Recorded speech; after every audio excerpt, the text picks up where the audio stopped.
Hello, and welcome to a video I'm posting. This one is on the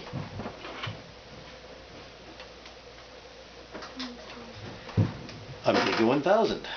I'm going to try to restore it. This is my original Amiga 1000 from 1986. I bought it myself with my own money when I was a teenager.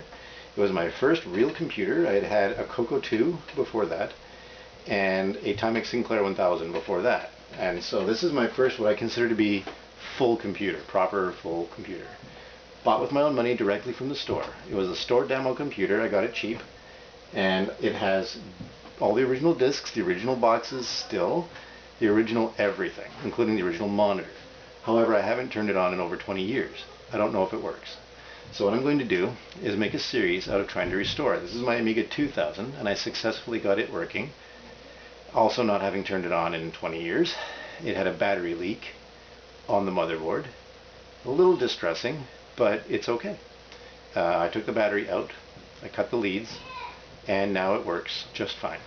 A little bit of corrosion, but it's otherwise okay. I'm hoping it's the same case with this one, either no or very slight battery leak.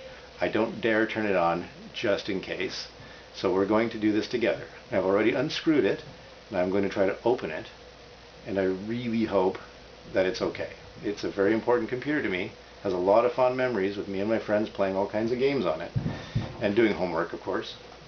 And so I'm hoping it's in good shape, especially as it's a very early serial number, and it's made by Amiga, not Commodore. Commodore's name is not on it anywhere. It's only Amiga. So pretty neat, actually. Very early model. I'm going to turn off the camera right now and turn the computer over and try to open it, and once I get it open, I'll turn the camera back on so that you don't have to worry about me fiddling with screws and stuff like that. So thank you for joining on this first of a series of videos. I'll see you soon.